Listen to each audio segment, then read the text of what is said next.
High students, మనకు NTA వాళ్ళు neat యూజీకి సంబంధించి ఒక చాలా ఇంపార్టెంట్ పబ్లిక్ నోటీస్ అయితే ఇచ్చారండి.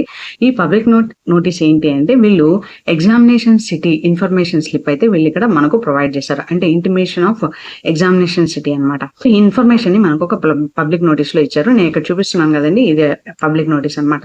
సో ఈ పబ్లిక్ నోటీస్ లో ఏం స్పెసిఫై చేశారు అంటే, మనకు మొత్తం ఇండియా వైడ్ గా 552 సెంటర్స్ లో, అంటే 552 సిటీస్ లో మనకు నీట్ ఎగ్జామ్ అనేది జరుగుతుంది. అబ్రాడ్ లో అయితే మనకు 14 సిటీస్ లో జరుగుతుంది. ఇది 3rd మే సండే 2 PM నుంచి 5 PM సాయంత్రం జరుగుతుంది అనమాట. ఇది ఒక pen and paper based test. So ఈ ఎగ్జామినేషన్ కి ఎవరెవరైతే అప్లై చేసింటారో వాళ్ళు మనకు అప్లికేషన్ ఫిల్ చేసేటప్పుడు 3 ఆప్షన్స్ ఇచ్చారు. మీకు దగ్గరలో ఉన్నటువంటి సిటీస్ ని 3 చూస్ చేసుకోండి అని చెప్పేసి ఇచ్చారు. ఆ 3 సిటీస్ లో మీకు ఏ సిటీ అలాట్ అయింది అన్న విషయం మీకు ఇక్కడ తెలుస్తుంది అనమాట. అంటే ఎగ్జాక్ట్ గా ఏ సెంటర్ అనేది తెలియదు, కానీ మీకు ఏ సిటీలో మీకు ఎగ్జామ్ ఉంటుంది అన్న విషయం అనేది అయితే మీకు అర్థమవుతుంది అనమాట. ఎందుకు ఇలా రిలీజ్ చేశారు అంటే, మనకు నీట్ ఎగ్జామినేషన్ యొక్క హాల్ టికెట్, అడ్మిట్ కార్డ్స్ మనకి ఎప్పుడు వస్తాయంటే జస్ట్ ఒక 4 days బిఫోర్ అనేది వస్తుంది అనమాట. ఈ 4 days బిఫోర్ వచ్చినప్పుడు ఒకవేళ ఫర్ ఎగ్జాంపుల్ ఒక పర్సన్ ఫస్ట్ ప్రిఫరెన్స్ నెల్లూరు ఇచ్చారు అనుకోండి ఎగ్జామినేషన్ సెంటర్, సెకండ్ ప్రిఫరెన్స్ వచ్చేసి విజయవాడ ఇచ్చాడు, థర్డ్ ప్రిఫరెన్స్ వచ్చేసి తిరుపతి ఇచ్చారు అనుకోండి.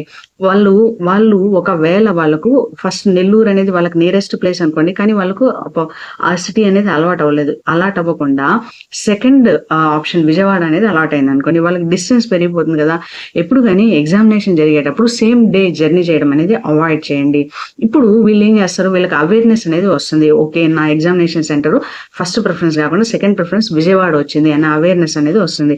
వాళ్ళు ఏం చేస్తారు, దానికి సంబంధించినటువంటి అరేంజ్మెంట్స్ అనేది చూసుకుంటారు. అంటే ముందు రోజే హోటల్లో వెళ్ళి అక్కడ స్టే చేసి ఎగ్జామ్ రాయడం కానీ, లేదా రిలేటివ్స్ ఇంట్లో స్టే చేయడం కానీ, లేదా వాళ్ళ యొక్క కమ్యూటేషన్ ట్రైన్ టికెట్స్ బుక్ చేసుకోవడం కానీ, ఇలాంటివి చేసుకుంటారు అనమాట. ఎందుకంటే ఇది ఒక నేషనల్ లెవెల్ ఎగ్జామినేషన్ కాబట్టి దీనికి స్టూడెంట్ మాక్సిమం ఎంత రిలాక్స్డ్ గా వెళ్ళి ఎగ్జామ్ రాస్తే అంత మంచి రిజల్ట్స్ అనేది వస్తుంది. అంటే స్టూడెంట్ యొక్క మైండ్ సెట్ అనేది చాలా ఇంపార్టెంట్. ఎప్పుడైతే మీకు ఎగ్జామినేషన్ సెంటర్ ముందే తెలిసిపోతుందో అప్పుడు లాస్ట్ మినిట్ హరీ లేకుండా, అంటే మనకి ఇక్కడ సమ్మర్ కూడా వస్తుంది కాబట్టి ఆ టైంలో టికెట్స్ దొరుకుతాయా లేదా, ట్రైన్ టికెట్స్ బుక్ చేసుకోవాలనుకోండి చాలా రష్ గా ఉంటుంది, టికెట్స్ దొరకవు, అలాంటి ప్రాబ్లం లేకుండా మనకు ఆల్మోస్ట్ 2 weeks ముందే మనకి ఇక్కడ ఎగ్జామినేషన్ సిటీ సెంటర్ అనేది తెలిసిపోతుంది. ఎప్పుడైతే మనకి సిటీ తెలిసిపోతుందో అప్పుడు మనకు ఆ సిటీకి ఎలా వెళ్ళాలి ఏంటి అనేది ప్లానింగ్ అంతా చేసుకోవచ్చు.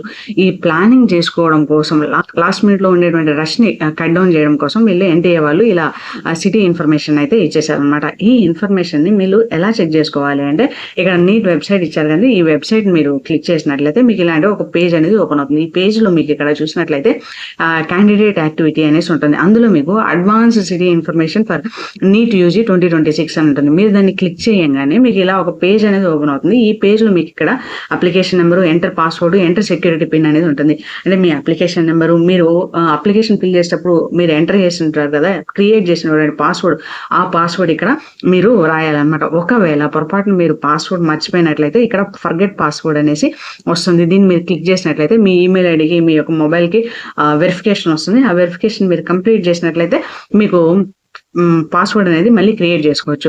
And at the same time ఈ సెక్యూరిటీ ప్రింట్ ని ఎంటర్ చేసి మీరు సబ్మిట్ చేశారు అంటే మీకు అప్లికేషన్ ఓపెన్ అవుతుంది, ఒక విండో ఓపెన్ అవుతుంది. ఆ విండోలో మీకు సిటీ ఇన్ఫర్మేషన్ అనేది వస్తుంది అనమాట.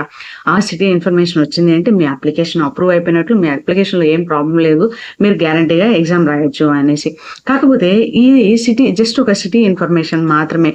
మీకు అడ్మిట్ కార్డ్స్ అనేవి జస్ట్ ఒక 4 days కానీ 5 days కానీ ప్రియర్ అనేది వస్తుంది అనమాట. అడ్మిట్ కార్డ్స్ లో ఏముంటుంది, మీ ఎగ్జాక్ట్ లొకేషన్ ఎక్కడ ఉంది, సెంటర్ ఏంటి, వాటి యొక్క డీటెయిల్స్ అన్ని కూడా మీకు ఆ అడ్మిట్ కార్డ్ లో ఉంటాయి అనమాట.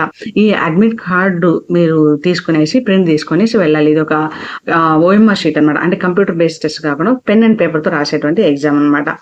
సో ఈ ఇన్ఫర్మేషన్ అనేది చాలా మంది స్టూడెంట్స్ కి హెల్ప్ అవుతుంది. ఎందుకంటే ముందే సిటీ తెలిసిపోతే వాళ్ళు అరేంజ్మెంట్స్ అన్ని చేసుకోవచ్చు. మనకు May 3rd ఎగ్జామ్ కాబట్టి 2 PM నుంచి 5 PM ఉంటుంది కాబట్టి మీరు అందరూ కూడా 1 day బిఫోరే ఎగ్జామినేషన్ సెంటర్ కి రీచ్ అయ్యేదానికి ట్రై చేయండి. అది మీకు మైండ్ కు చాలా రిలాక్సేషన్ ఇస్తుంది. బాడీ కూడా రిలాక్స్డ్ గా ఉన్న స్టేట్ లో మీరు ఎగ్జామ్ రాసినట్లయితే మీకు కోరుకున్నటువంటి MBBS సీటు మీరు ఖచ్చితంగా సాధించగలరు.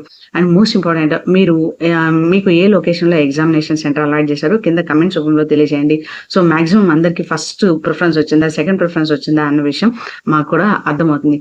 ఈ 2 weeks టైం పీరియడ్ లో స్టూడెంట్స్ బేసిక్ గా ఏం చేయాలి అంటే, ప్రతిరోజు కూడా ఒక ఎగ్జామ్ రాయడానికి ప్రయత్నించండి. అట్లీస్ట్ 2 days వన్స్ అన్న ఒక మాక్ టెస్ట్ అనేది రాయండి.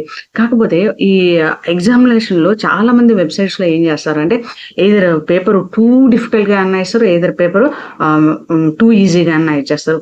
టూ డిఫికల్ట్‌గా ఇచ్చినప్పుడు మాత్రం ఒకవేళ మీకు మార్క్స్ తక్కువ వస్తే డిప్రెస్ అవ్వద్దండి. Most of the question papers నేను చూసినంత వరకు వెబ్‌సైట్‌లో ఉండేటువంటి అన్ని క్వెషన్ పేపర్స్ కూడా చాలా టఫ్‌గా ఉంటాయి. అవి ఏం చేస్తాయంటే సెల్ఫ్ కాన్ఫిడెన్స్‌ని తగ్గిచ్చేస్తాయి. ఈ టైంలో సెల్ఫ్ కాన్ఫిడెన్స్ కోల్పోవడం అనేది చాలా చాలా ఒక రాంగ్ స్టెప్ అవుతుందన్నమాట. మీరు ఎంబీబీఎస్ సీట్ వచ్చిన ఏ స్టూడెంట్‌నైనా అడగండి. వాళ్ళకు మాక్ టెస్ట్‌లో మార్క్స్ దారుణంగా వచ్చుంటాయి. ఏ గవర్నమెంట్ మెడికల్ కాలేజ్‌లో ఎంబీబీఎస్ చేస్తున్నటువంటి ఎవరినన్నా అడగండి. వాళ్ళకు మార్క్ టెస్ట్ స్కోర్ చాలా దారుణంగా ఉంటుంది. ఎందుకంటే చాలా డీప్ లెవెల్‌లో వాళ్ళు క్వెషన్స్ అడిగింటారు. ఆ క్వెషన్స్‌కి ఆన్సర్ చేయలేక స్టూడెంట్ చాలా బాధపడతారు. నేను ఇన్ని రోజులు చదివిందంతా వృధానా అనేటువంటి ఒక నిరాశతో ఉంటారు. ఈ టైంలో మీరు డిసప్పాయింట్ అవ్వకూడదు. మార్క్ టెస్ట్‌లో ఎంత స్కోర్ వచ్చినా రిగార్డ్‌లెస్ దాన్ని పట్టించుకోకుండా మీరు అలాంటి టఫ్ క్వెషన్స్ వచ్చినప్పుడు వాటిని స్కిప్ చేసి నెక్స్ట్ క్వెషన్‌కి వెళ్ళే విధంగా మీ బ్రెయిన్‌ని ట్రైన్ చేయండి. ఇలా ట్రైన్ చేయడం వల్ల మీ యొక్క స్ట్రెంగ్త్ ఉండేటువంటి టాపిక్స్‌లో మీరు ఎక్కువ టైం స్పెండ్ చేసి సాల్వ్ చేసినట్లయితే మీకు మార్క్స్ అనేవి ఇంప్రూవ్ అవుతాయి. ఈ టిప్‌ను ఖచ్చితంగా మీ ఫ్రెండ్స్‌కి కూడా షేర్ చేయండి. ఇది చాలా హెల్ప్ అవుతుంది. నేను చూస్తుంటాను మా స్టూడెంట్స్ చాలా మంది ఆన్‌లైన్‌లో ఎగ్జామ్ రాస్తుంటారు. వాళ్ళు చాలా బాధపడతా ఉంటారు. క్వెషన్ లెవెల్ చూస్తే చాలా హై లెవెల్స్ ఉంటాయన్నమాట. So don't get disappointed. Practice revise చేయండి, ప్రాక్టీస్ చేయండి. I wish you all the success. మన ఛానల్‌లో బైపీసీ స్ట్రీమ్‌కు ఎంబీబీఎస్, బీడీఎస్ సంబంధించిన అన్ని అప్డేట్స్ వస్తూ ఉంటాయండి. ఛానల్‌కి సబ్స్క్రైబ్ చేసుకోండి. మీ ఫ్రెండ్స్‌కి కూడా షేర్ చేయండి. I wish you all the success for your examinations. Thank you.